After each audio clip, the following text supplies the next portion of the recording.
আজকের মিনি ব্লগটা না আজকের আমার শেষ মিনি ব্লগ, মানে শেষ বলতে গেলে আজকের আমার এই বাড়ির মধ্যে শেষ মিনি ব্লগ। এর পরের দুদিন যে মিনি ব্লগগুলো দেখবে সেটা হচ্ছে আমার শ্বশুর বাড়ি, কারণ আমার হাজব্যান্ড কাল আসবে আর ওর সাথে আমি যাব আমার শ্বশুর বাড়ি।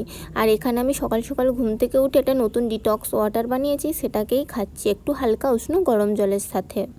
আমার লাইফটা এই রকমই, কিছুদিন বাপের বাড়ি কিছুদিন শ্বশুর বাড়ি। আজ দিনটা না পুরো ঘুরতে ঘুরতেই কেটে গেছে বলতে গেলে, কারণ আমার বান্ধবী সকাল সকাল ঘুম থেকে উঠেই আমাকে ফোন করে বলছে কি চ একটু বার হয়ে কোথাও থেকে ঘুরে আসি। আর যখন বলেছিল তখন না মেঘলা ওয়েদার ছিল, আমি ভাবলাম ঠিক আছে ওয়েদারে একটু ঘোরাই যেতেই পারে বলে আমিও হ্যাঁ বলে দিলাম। তারপরে আমার একটা পার্সেল এসেছে, দেখো এখনও ওয়েদারটা কি সুন্দর মেঘলা হয়ে আছে, কিন্তু এবার দেখো বাবারে যা গরম। একটু বার হয়েছি আর আমি কোনো ছাতা কিছুই নিয়ে যাইনি, এত গরম লেগেছে, বাট কি করব, ঘুরতে বার হয়ে পড়েছি এখন। আর দেখো অবস্থা, আমার বন্ধুর শর্টকাটের চক্করে মানে এত খারাপ রাস্তা, আমাদেরকে তো এক নেমেই যেতে হয়েছে, তার উপরে কি জায়গা নেই, লোকের বাড়ির মাঝখান থেকেই আমাদেরকে গাড়ি নিয়ে বার হয়ে যেতে হচ্ছে।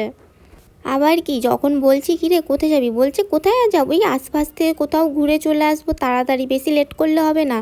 এই বলে জানো সকালবেলা বার হয়েছি আর আসছি আমি পুরো বিকেলবেলা। তো আমি সেখানটায় গিয়ে আমি বলছি এত গরমে আমাকে একটা লস্যি কিনে দে, বলতে আমরা সবাই মিলে একটা লস্যি খাচ্ছিলাম। তবে জায়গাটা কিন্তু খুব সুন্দর ছিল।